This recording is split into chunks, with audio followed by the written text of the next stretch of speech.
Assalamu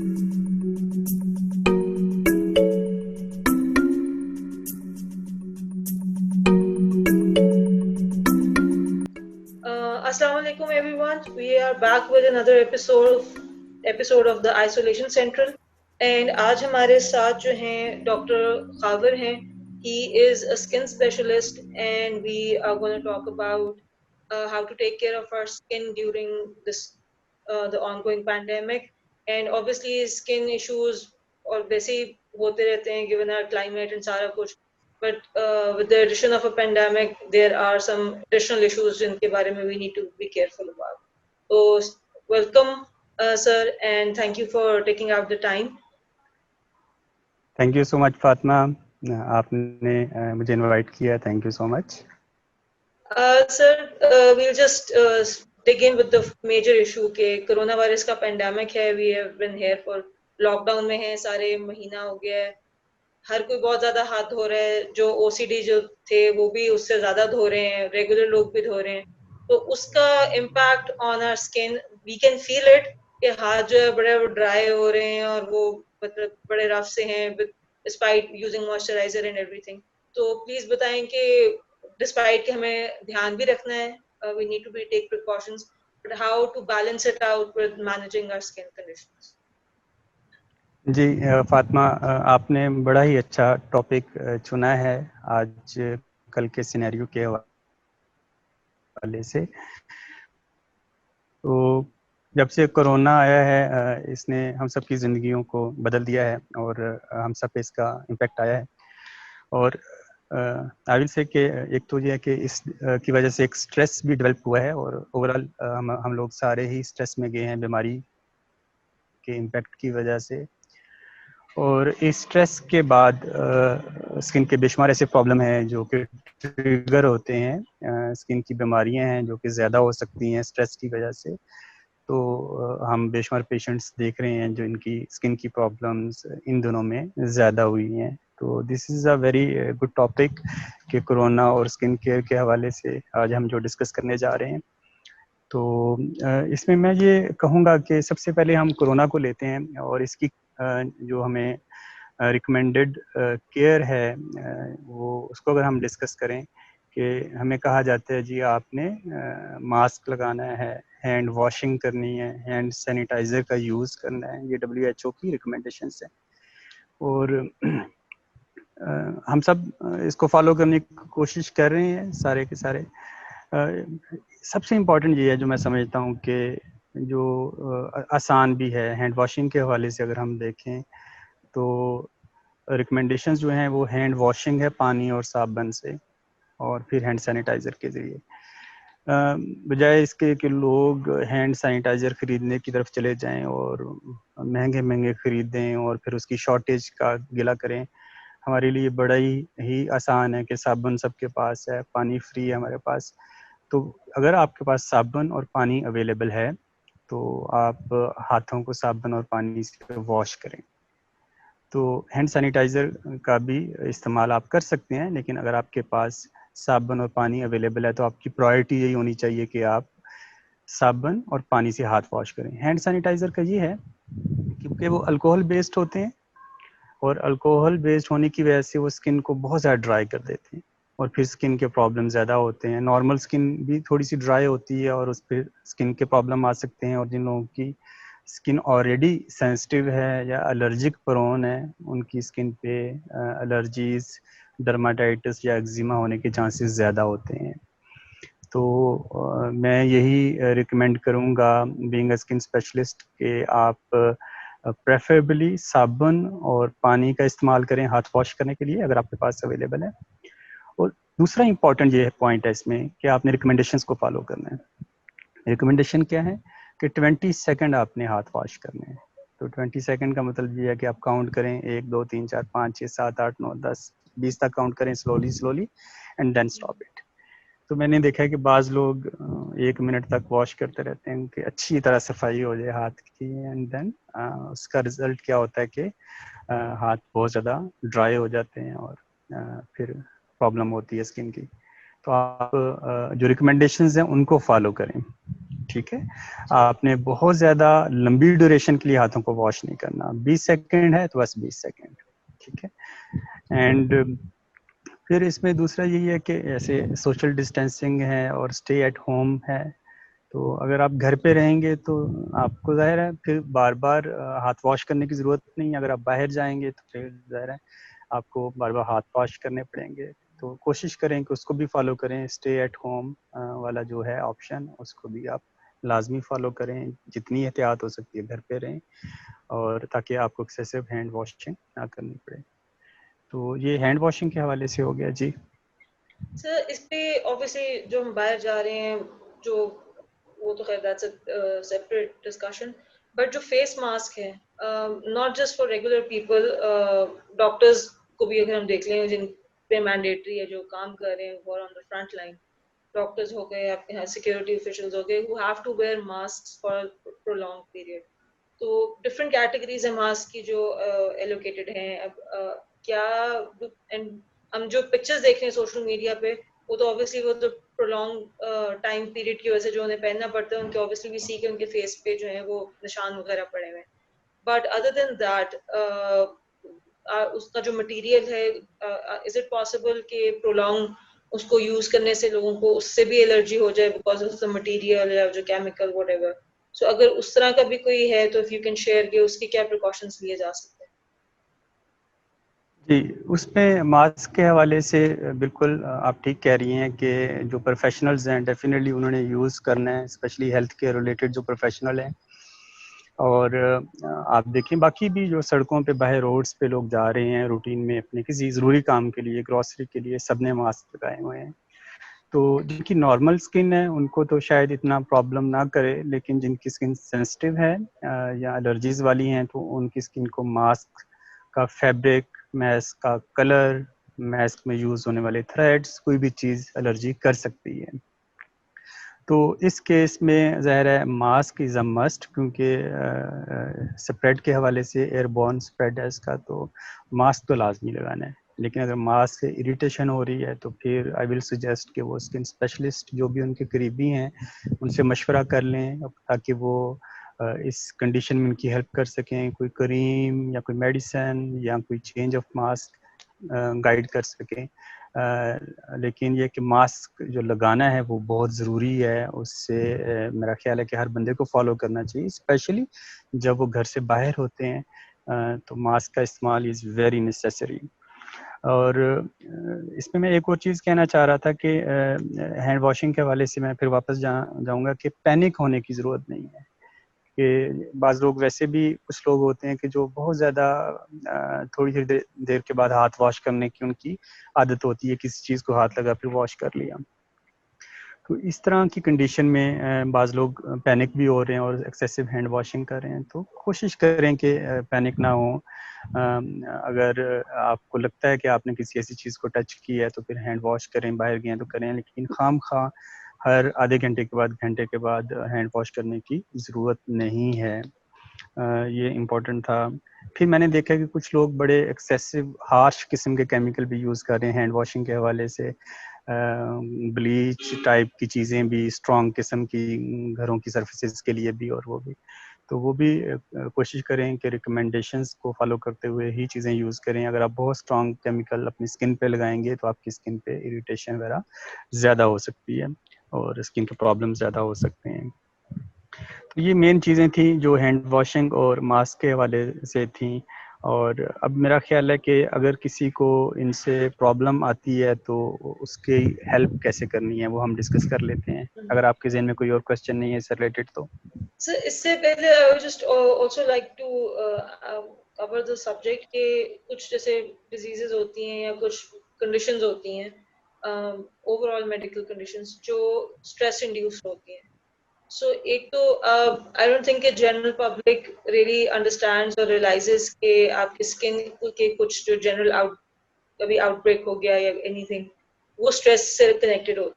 तो एक तो बताएं कि क्या स्किन डिजीजेस भी स्ट्रेस इंड्यूस्ड होती हैं, और अगर होती हैं, गिवन कि हम ओवरऑल एक बड़े स्ट्रेस फुल एनवायरनमेंट में हैं because of the pandemic, anxiety है, काफी हाई लेवल एंजाइटी है, यूजुअली जो लोग ना कभी किसी ने ना क्लेम किया हो कि जी मुझे एंजाइटी नहीं हुई, लेकिन आई थिंक वो भी कहेगा कि in this current situation they are under some sort of stress.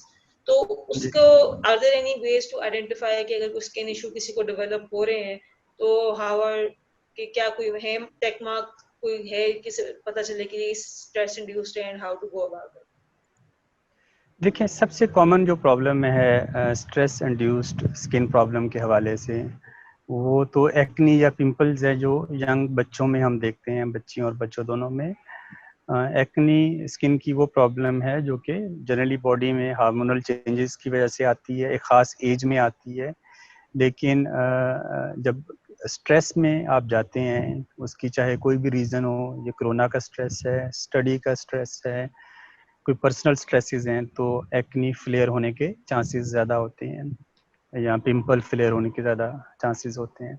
इसी तरह हेयर फॉल जो है, बालों का गिरना, वो बड़ा कॉमन रिलेटेड है, एसोसिएटेड है स्ट्रेस से। तो जो लोग स्ट्रेस में जाते हैं, किसी भी वजह से इमोशनली स्ट्रेस में जाते हैं, उनका हेयर फॉल हम कॉमनली देखते हैं। तो हेयर फॉल एक्सेसिव हो जाता है स्ट्रेस में, और आजकल की जो कंडीशन है इसमें भी हम देख रहे हैं कि लोगों का स्ट्रेस ज़्यादा होने की वजह से हेयर फॉल का प्रॉब्लम ज़्यादा आ रहा है। इसके अलावा बेशुमार और स्किन की प्रॉब्लम्स हैं जो कि स्ट्रेस इंड्यूस्ड हैं, स्ट्रेस रिलेटेड हैं।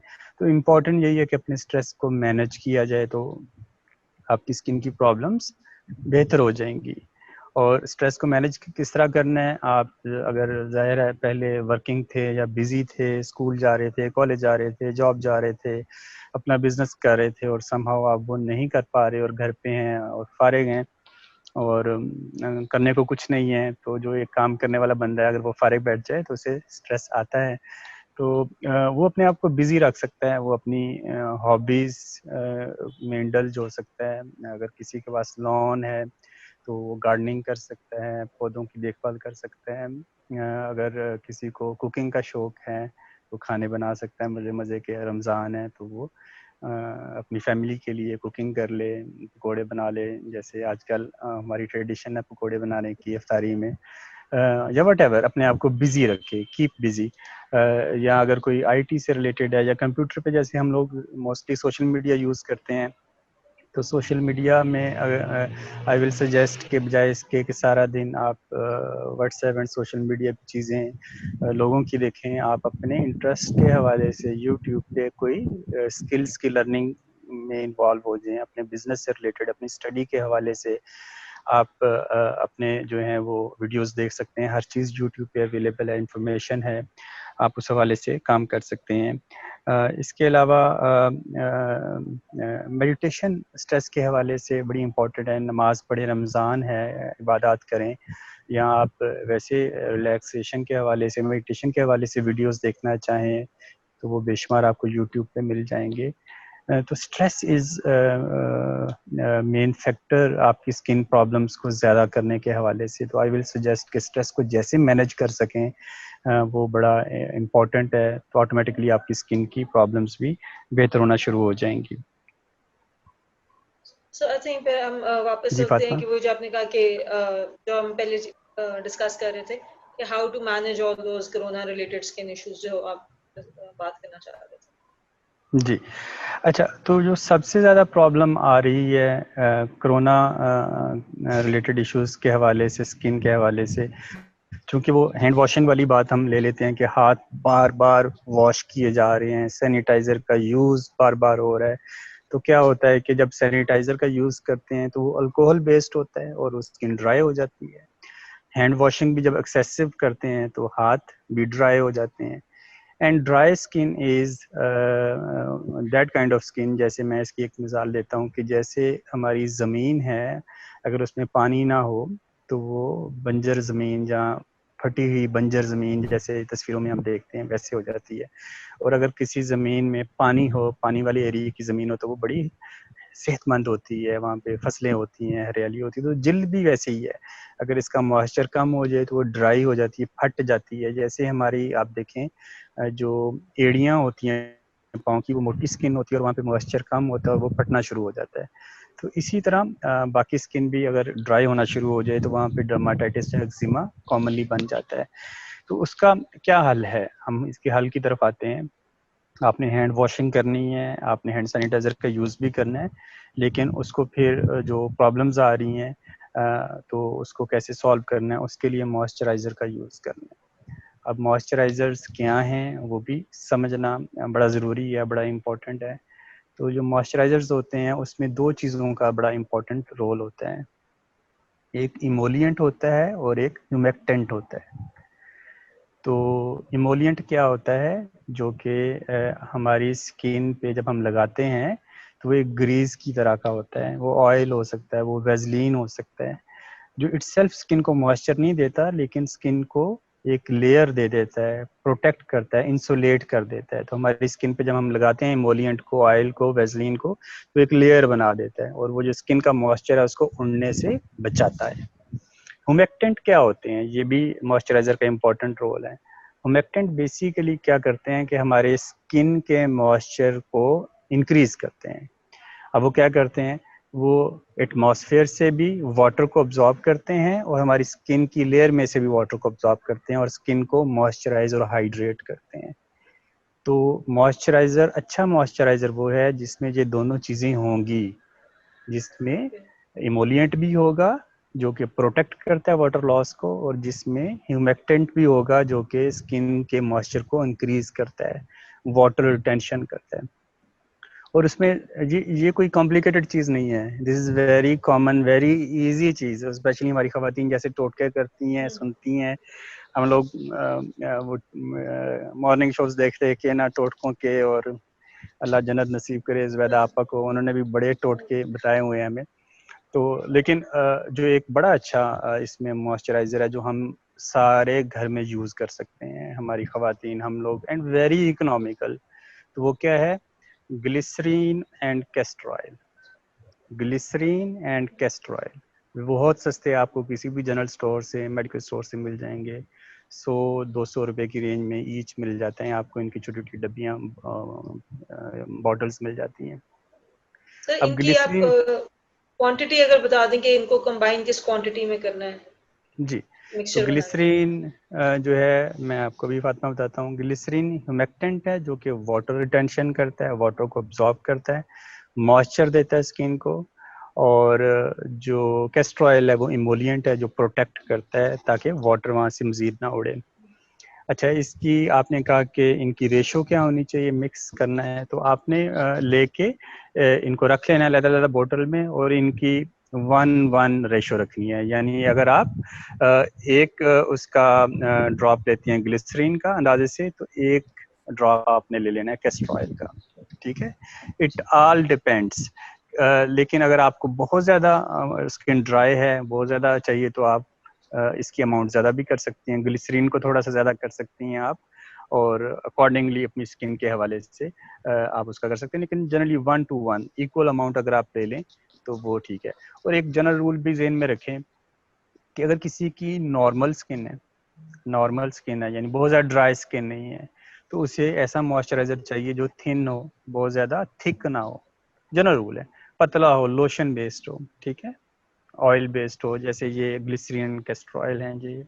लेकिन अगर किसी की स्किन बहुत ज़्यादा ड्राई है तो फिर उन्हें इमोलिएंट मोटे चाहिए, जैसे वेज़लीन है, पेट्रोलियम जेली जिसे कहते हैं, तो वो उसे थिक मॉइस्चराइज़र चाहिए होता है ड्राई स्किन में एक्सेसिव।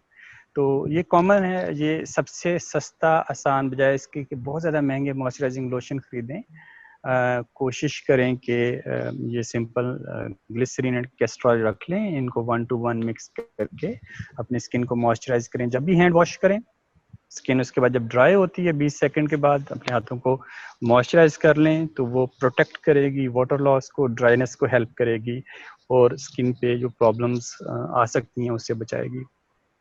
सर तो एक क्वेश्चन है जी, बिफोर, बिकॉज इसी से रिलेटेड है। क्वेश्चन आया है कि is there any allergic reaction documented by the use of sanitiser? Because आप जैसे कह रहे हैं कि अल्कोहल बेस्ड है तो वो ऑब्वियसली ड्राई तो करता है, बट आपको कोई अभी तक ऐसा केस पता चला है कि किसी की स्किन पे कोई रिएक्शन हो गया फॉर व्हाटएवर रीजंस? जी, अब देखें, हैंड सैनिटाइज़र जो है वो मुख्तलिफ कंपनीज बना रही हैं और उसके मुख्तलिफ इंग्रेडिएंट हैं। बेसिक तो उसमें वो मेरा ख्याल है 70-60% प्लस अल्कोहल होती है, लेकिन इसके अलावा कुछ और चीज़ें भी उसमें फ्रेगरेंस थोड़ी सी ऐड की जाती है और कुछ एलोवेरा डाला जाता है और कुछ और चीज़ें भी बाज़ का डालते हैं। एलर्जिक रिएक्शन का मतलब ये है कि किसी को अगर एलर्जी है तो उसको होगा, ठीक है ना, एक नॉर्मल स्किन पे तो नहीं होगा। अगर मसलन वो हैंड सैनिटाइजर यूज़ कर रहे हैं, लोग 100 लोग यूज़ कर रहे हैं, तो वो हो सकता है कि 99 लोगों को कुछ ना स्किन पे वो एलर्जी या इरिटेट कर दे। अब उसमें हैंड सैनिटाइजर का कसूर नहीं है, उस इंसान की स्किन में टेंडेंसी है, एलर्जी है उस हैंड सैनिटाइजर के किसी इंग्रेडिएंट से। तो ये स्किन का प्रॉब्लम है, हैंड सैनिटाइजर का प्रॉब्लम नहीं है, ठीक है। अच्छा, अब इसको अंडरस्टैंड करने की ज़रूरत है कि जब आप हैंड सैनिटाइज़र यूज़ करते हैं, जब आप हैंड वॉश करते हैं, तो एक नॉर्मल स्किन थोड़ी सी ड्राई हो सकती है और शायद वो इतना प्रॉब्लम ना करे। लेकिन जिन लोगों की स्किन ऑलरेडी बहुत ड्राई है, जिनकी स्किन पे ऑलरेडी स्किन की प्रॉब्लम्स हैं, एक्जिमा है, डर्माटाइटिस है, सोराइसिस है, इस तरह की स्किन की प्रॉब्लम्स हैं, तो उनकी स्किन बहुत ज़्यादा एग्रावेट हो सकती है, उनकी स्किन ओवर रिएक्ट कर सकती है, ड्राई हो सकती है, सोजिश या इन्फ्लेमेशन हो सकती है। फिर इस केस में उन्हें स्किन स्पेशलिस्ट को दिखा के अकॉर्डिंगली जो भी उनकी प्रॉब्लम होगी, कोई क्रीम जो उनको एंटी इन्फ्लेमेटरी क्रीम्स होती हैं हेल्प करें, या खाने वाली दवाइयाँ साथ ऐड की जाती हैं, वो उनको हेल्प करती हैं इस केस में। ठीक है फातिमा? ठीक ठीक। अच्छा सर, जैसे अभी आपने भी कुछ स्किन डिजीजेस का नाम लिया व्हिच आर थोड़ा सा एक्सट्रीम एंड पे। So my next question would be कि not because of using hand sanitiser but in general कोई इस तरह का अभी तक कनेक्शन सामने आया है या क्या स्टडीज हो रही हैं व्हिच शो के जो लोग हैं with these severe skin conditions including I would say अगर किसी को जो स्किन कैंसर के अगर कुछ है तो how corona can be more problematic for these people and कुछ अगर additional precautions because ये भी होता है ना कि because इन conditions में वो heavy medications ले रहे होते हैं so वो भी एक immunity जो है थोड़ी compromised होती है तो how can they take extra care इस सारी सिनेरियो में। ठीक, तो आपने ये कहा कि जिनको ऑलरेडी स्किन का प्रॉब्लम्स हैं और वो या मेडिसिन मतलब जो ले रहे ज्यादा हैं और एक्सट्रीम केसेस हैं। उनकी इम्यूनिटी ऑलरेडी डिस्टर्ब है, तो उसमें डेफिनेटली देखें कोरोना जो है वो जिन लोगों की इम्यूनिटी थोड़ी सी कंप्रोमाइज्ड है उन पे ज़्यादा इम्पेक्ट डाल सकता है। तो इसमें केयर वही है, जनरल रूल वही है कि आपने अपने आप को प्रोटेक्ट करना है। अगर आपकी कोई भी बीमारी है, चाहे वो स्किन की बीमारी है, चाहे वो आपकी सांस की बीमारी है, चाहे आपकी कोई और बीमारी है और आप बेशुमार दवाइयाँ ले रहे हैं, डायबिटीज़ है आपको, आपकी एज ज़्यादा है, तो आपको रूल क्या है कि आपने अपने आप को आइसोलेट करना है और आपने बेशुमार लोगों से इंटरेक्शन नहीं करना। घर के फ़र्द में भी अगर कोई ऐसा फ़र्द है आपके घर का जो बाहर ज़्यादा जाता है, या आपकी फैमिली में कोई मेडिकल प्रोफेशनल है जो जिसका एक्सपोजर होता है डेली, तो उनको भी अवॉइड करना चाहिए कि ऐसे लोगों से वो कम मिले। तो मैं यही सजेस्ट करता हूँ कि जिनकी भी स्किन के इश्यूज़ हैं, जैसे ऐसे पेशेंट जो डायलिसिस पे होते हैं, उनकी इम्यूनिटी काफ़ी कम होती है, तो उनको घर पे रहना चाहिए और उन्हें बहुत ज़्यादा लोगों से नहीं मिलना चाहिए।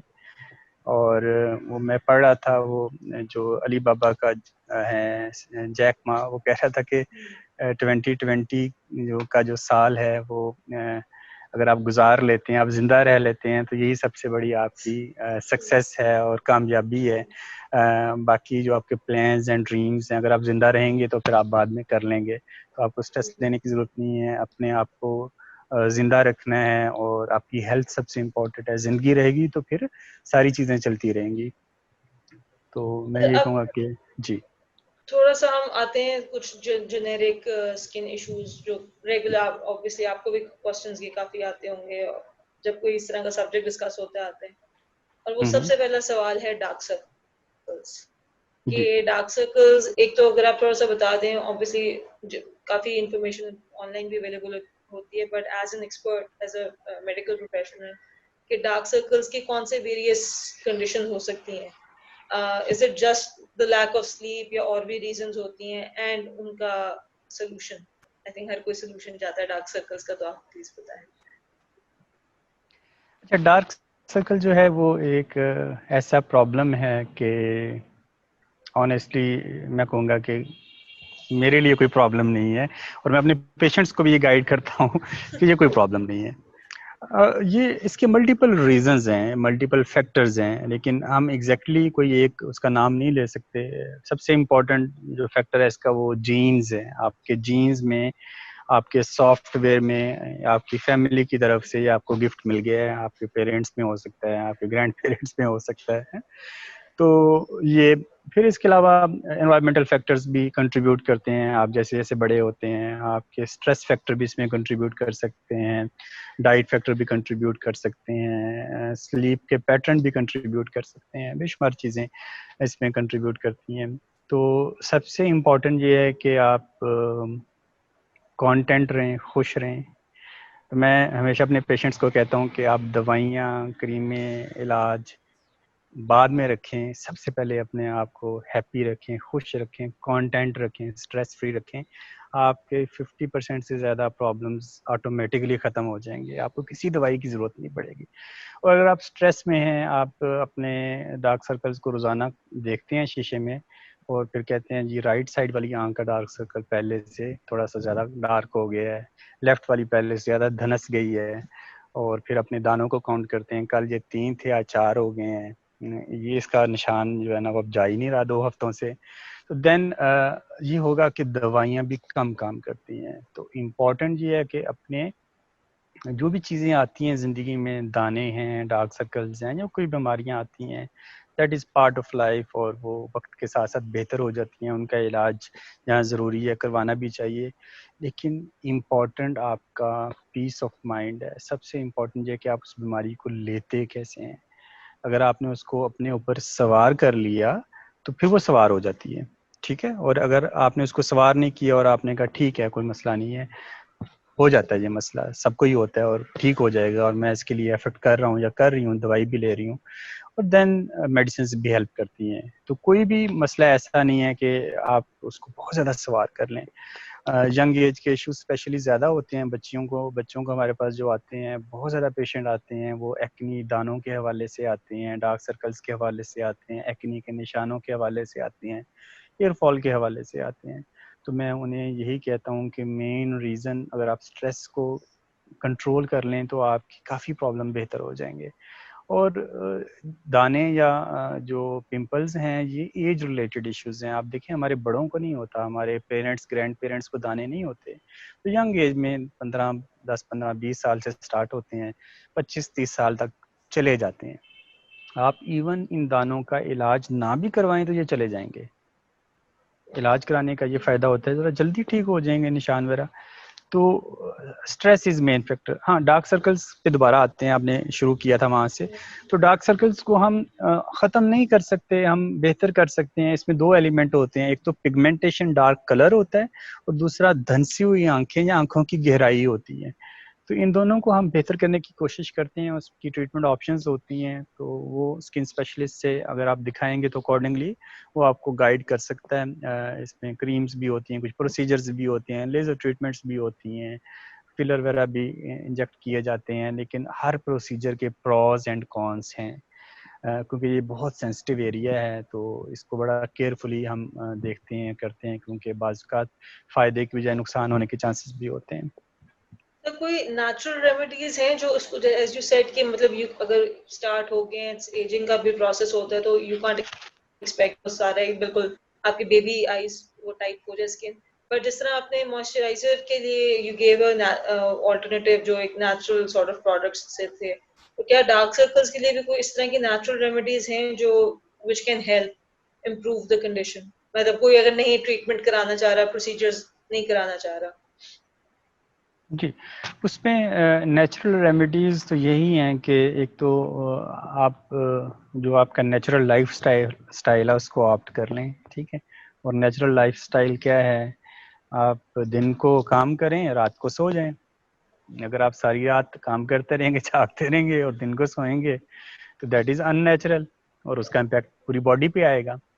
तो फिर इसी तरह है कि आप जैसे खाना है, घर का खाना खाएं, साफ सुथरा खाना खाएं, बहुत ज़्यादा जंक फूड ना लें, बहुत ज़्यादा प्लास्टिक फूड मैं कहता हूँ वो ना लें, घर का बना हुआ साफ सुथरा, पानी का इंटेक ज़्यादा करें। अल्लाह ताला ने वो कहते हैं ना कि जो fruits are natural candies of nature है, नेचुरल कुदरती कैंडीज हैं। तो बजाय इसके कि आप जो है ना वो आर्टिफिशियल मीठा लें, कैंडीज लें या फ्रूट्स लें जो कि नेचर की कैंडीज हैं, तो आप फ्रूट्स का इंटेक लें, रॉ फॉर्म में लें, पानी का इंटेक ज़्यादा करें और घर का खाना खाएं, अपनी स्लीप नींद को पूरा करें। और इसके अलावा आपने स्ट्रेस नहीं लेना, स्ट्रेस देना नहीं और लेना भी नहीं है, दोनों काम नहीं करने, ना किसी को देना है और ना लेना है। खुश रहना है और कंटेंट रहना है, और हर इंसान की अपनी ज़िंदगी है, किसी से मुकाबला नहीं करना। तो हम जब मुकाबला शुरू कर देते हैं या हम अपने ख्यालों में किसी और की ज़िंदगी को अपनी ज़िंदगी बनाने की कोशिश करते हैं, देन प्रॉब्लम स्टार्ट्स। और फिर उसका इम्पैक्ट, क्योंकि स्किन हमारी बॉडी का सबसे बड़ा ऑर्गन है, आप देखें कि ऊपर से लेकर नीचे तक हम स्किन ही स्किन है ना, तो सबसे ज़्यादा इम्पैक्ट हमारी स्किन पे आता है। एक इंसान जो खुश होता है, हर वक्त खुश रहता है, उसके चेहरे पे ना आप देखें ग्लो होता है, और जो एक परेशान होता है, स्ट्रेस में होता है, वो उसकी स्किन डल ही रहती है, वो जितनी मर्जी लेजर्स करवा ले, वो हाइड्रा फेशियल्स करा ले, पीलिंग करवा ले, क्रीमें लगा ले, तो वो स्किन बहुत ज़्यादा बेहतर नहीं होती। तो स्ट्रेस को मैनेज करना आई विल से, और नेचुरल जो डाइट है, नेचुरल लाइफस्टाइल है, उसको फॉलो करना वेरी हेल्पफुल। नेक्स्ट एक काफी कॉमन जो इशू लोगों को होता है अबाउट स्किन से related, that is the two toning of the skin. जी so if you can just talk about it a bit कि उसकी क्या कॉज एंड उसका obviously solution, obviously that's what ठीक। People are more interested in कि उसका solution क्या है। अच्छा, जो स्किन के कलर का चेंज हो जाना, कहीं पे थोड़ी सी हाँ जी, डार्क स्किन हो जानी, कहीं पे हाँ जी, लाइट हो जानी, तो होता ये है कि हम लोग जो एशियन लोग हैं, सामले से लोग हैं, हमारी स्किन में टेंडेंसी होती है टैन होने की बड़ी जल्दी, रंग कलर डार्क भी हो जाता है, और फिर अगर हम केयर करें तो बेहतर भी हो जाता है। अच्छा, एक तो ये है कि यूँ हमारी उम्र ज़्यादा होती है ना, हमारी उम्र बढ़ती जाती है, तो हमारी स्किन डल और टैन होना शुरू हो जाती है। ये नेचर का फिनोमेनन है। हम यंग एज में हमारी स्किन ज़्यादा ग्लोई और वाइट होती है, और जो हमारी उम्र ज़्यादा होगी डल ढलकना शुरू हो जाएगी। दूसरा ये है कि फिर एज के साथ साथ सन एक्सपोजर मेन कंट्रीब्यूट करता है, उससे भी स्किन पे टैनिंग या डार्क पैचेस ज़्यादा हो सकते हैं। इसके अलावा जो है हमारी चेहरे पे जब दाने वगैरह बनते हैं, इससे काफ़ी ज़्यादा वो होता है, निशान पड़ते हैं, और उसकी वजह से भी ये काफ़ी प्रॉब्लम आ सकता है। तो वो निशान जो हैं वो चेहरे पे पड़ जाते हैं और टू टोन बन जाती है। फिर बाज़ लोग जो हैं, अनफॉर्चुनेटली हमारी सोसाइटी में गोरा होने का बड़ा चार्म है, और उस गोरे होने के चक्कर में, गोरी या मेम वाली गोरी चिटी स्किन के चक्कर में हमारी बच्चियां, और अब तो अनफॉर्चुनेटली बच्चे भी, वो क्रीमें ऐड तरह देख के टीवी पे या कहीं से सुन के वो ले लेते हैं। अब उन्हें अंदाज़ा ही नहीं है उन क्रीमों के अंदर कितना स्टीरॉइड डाला हुआ है, कितना मरकरी है, कितना। वो क्रीमें क्या करती हैं, वो लगाएं तो वाकई वो 2-4 दिनों में गोरी गोरी वो जो ऐड दिखाते हैं वो वाकई हो जाती है। लेकिन इन दी एंड स्किन जो है मेन, हम जो टू टोन वाली आप बात कर रहे हैं, इन्हीं लोगों में, इन्हीं बच्चियों में, बच्चों में टू टोन स्किन देखते हैं। उनकी पिगमेंटेशन पहले से ज़्यादा हो जाती है, कुछ अरसे के बाद, वो कुछ महीने भी हो सकते हैं, हर एक की स्किन वेरिएबली बिहेव करती है, कुछ साल भी हो सकते हैं। तो स्किन पे अनइवन टोन पैचेस बनना शुरू हो जाते हैं, कहीं से डार्क, कहीं से, फिर स्किन थिनिंग हो जाती है, स्किन पतली हो जाती है, रेडनेस और रैशेस हीट से, सूरज की रोशनी से बड़े कॉमनली हम देखते हैं। केयर क्या है? केयर यही है, वही नेचर से करीब रहें। आपको किसी भी क्रीम लगाने की जरूरत नहीं है। आप अपनी अम्मी को देखें, नानी को देखें, उनकी जिल्दें आपसे शायद अच्छी हैं, हमारी यंग बच्चियों और बच्चों से अच्छी हैं, और उनसे आप पूछें उन्होंने क्या स्किन की केयर की थी, वो कहेंगे जी हमने तो कभी शायद कुछ भी नहीं लगाया था, और ज्यादा से ज्यादा वो जो है ना, इवन वो साबुन से धो लेते थे कपड़े उस दौर में, तो शायद साबुन भी इतने फैंसी नहीं होते थे, आम साबुन से वो फेस वॉश कर लेते थे। तो वो बहुत ज़्यादा केयर नहीं करते थे, पार्लर्स पे फेशियल्स नहीं करवाती थी, उनकी स्किन अच्छी है तो हमें किसी चीज़ की ज़रूरत नहीं है। लेकिन अगर आप गैर ज़रूरी चीज़ें फेस पे लगाना शुरू कर देंगे, फेशियल करवाना शुरू कर देंगे, तो फिर आपकी स्किन वक्ती तौर पे थोड़ी सी अच्छी होगी, इन दी लॉन्ग रन ख़राब होना शुरू हो जाएगी। केयर क्या है, आपने अपनी स्किन को थोड़ा सा हाइड्रेट रखना है, मॉइस्चराइज रखना है, और आपने अपनी स्किन को सन प्रोटेक्टर रखना है, सूरज की रोशनी से बचाना है, सन ब्लॉक लगाना है। हमारे यहाँ सूरज बहुत तेज होता है, सूरज की रोशनी अल्ट्रावायलेट रेज जो है कलर को डार्क करती हैं, निशान ज्यादा करती हैं, तो सन ब्लॉक लगाना है। अब सन ब्लॉक भी और केयर भी दो तरह की है। अब देखें कोई यंग लोग हैं, उनकी ऑयली स्किन होती है ऑलरेडी, तो अगर वो मॉइस्चराइज करेंगे तो उनकी एक्नी ज्यादा हो सकती है, तो उन्हें कौन से मॉइस्चराइजर यूज करने चाहिए, oil free moisturiser, water based moisturiser use करने चाहिए, ताकि उनकी एक्नी ज्यादा ना हो। और अगर जो ओल्ड एज हैं, जो एक्नी की एज से, पिंपल की एज से चले गए हैं, वो ऑयल बेस्ड मॉइस्चराइजर यूज कर सकते हैं। सन ब्लॉक भी इसी तरह ऑयल फ्री सन ब्लॉक होते हैं, और नॉन कोमेडोजेनिक सन ब्लॉक होते हैं जो कि ऑयली स्किन में यूज किए जा सकते हैं, और नॉर्मल सन ब्लॉक होते हैं जिनको एक्नी का इश्यू नहीं होता। तो सन प्रोटेक्शन, स्किन का क्लीन करें, दिन में 2 दफा वॉश करें, और मॉइस्चराइज रखें थोड़ा सा, ठीक है। एंड कोई भी गैर ज़रूरी फेशियल ना करवाएं, गैर ज़रूरी आप क्रीमें ना लगाएं डॉक्टर के मशवरे के बगैर। अगर कोई इशू आता है तो आप डॉक्टर को दिखा के उनके मशवरे से चीज़ें यूज़ करें, लेकिन अपने तौर पे कुछ ना करें। सर आपने ये सनलाइट की बात की, so this is basically this is gonna be my last question my discussion का जो है, साउथ एशियन विमेन स्पेसिफिकली, उनमें विटामिन डी का एक इशू होता है, वो वैसे ही लोअर एंड पे होता है, एंड दे नीड सप्लीमेंट्स उन्हें लेने पड़ते हैं, वरना विटामिन डी एंड देन उस आयरन उसके साथ जो है वो एसोसिएटेड इश्यूज शुरू हो जाते हैं। But at the same, and one of the biggest natural source of vitamin D is sunlight. Obviously, not saying कि आप धूप में जाके मतलब घंटा के लिए खड़े हो जाएं, but just general थोड़ा सा light exposure भी जरूरी होता है. But at the same time, exposure to sun can trigger skin issues as well. तो how to balance? आपने बात की कि sunblocks वगैरह use करें, सारी चीजें, but I just wanted to know how important is vitamin D for the overall general आपकी skin की health के लिए भी, and how to balance these two issues.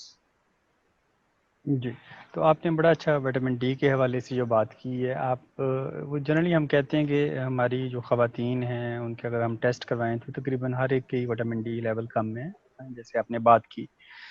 तो डेफिनेटली मेरा ख्याल है कि उसके लिए आपको ओरल इनटेक लाजमी लेना चाहिए, जो भी डॉक्टर आपको प्रिस्क्राइब करते हैं विटामिन डी के हवाले से लाजमी लेना चाहिए, क्योंकि हर खातून के वो कम होते हैं।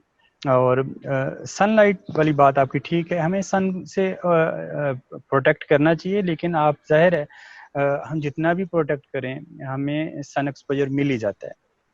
हम सन ब्लॉक लगा लें तो सन ब्लॉक भी 100% प्रोटेक्शन नहीं दे रहा होता, सन ब्लॉक भी 100% आपको सन रे से नहीं बचा रहा होता।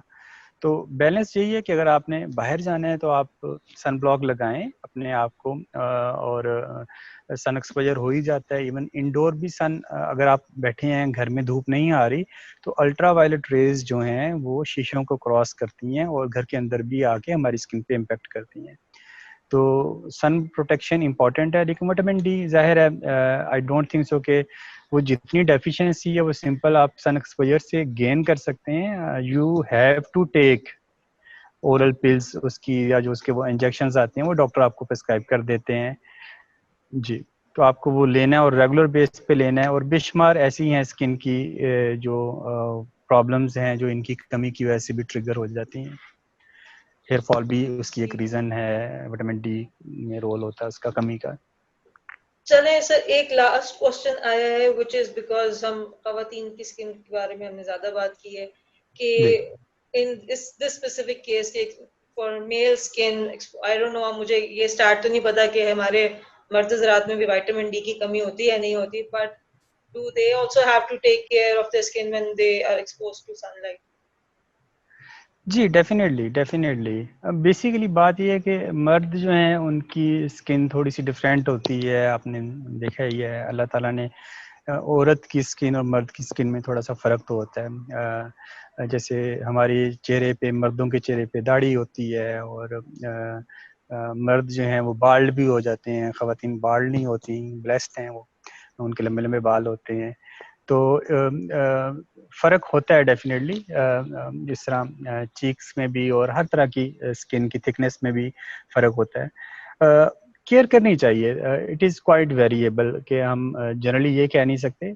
मर्दों को भी ज़रूरत होती है, मर्द केयर नहीं करते। जनरली मर्द डोंट केयर, यानी हम उन्हें अगर मर्दों को कहेंगे ना आप सन ब्लॉक लगाएं या फेस वॉश करें, तो वो कर नहीं सकते जनरली। वो उनका, वो आप कह लें कि नेचर नहीं है अपना केयर करना। खवातीन को हम कहेंगे ना आप सन ब्लॉक दिन में 3 दफ़ा लगाएं, वो 4 दफ़ा लगा लेंगी।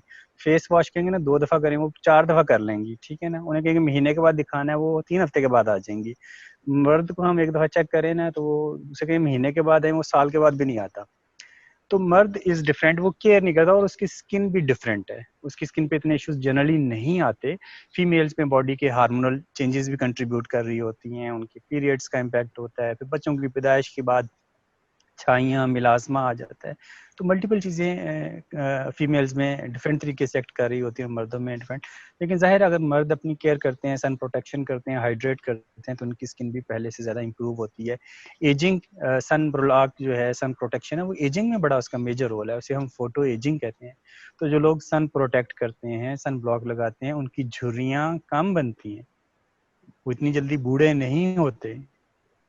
आप देखें जो धूप में काम करते हैं, खेतों में काम करते हैं, अगर आप कभी गांव में गए हो, या हमारे जो ट्रैफिक पुलिस वाले हैं जो सारा दिन धूप में रहते हैं, कभी गौर करें उनके चेहरे पे बड़ी स्ट्रांग लाइनें होती हैं, ये फोरहेड लाइंस, इधर की लाइंस, ये झुर्रियाँ उनकी बड़ी स्ट्रांग हो जाती हैं।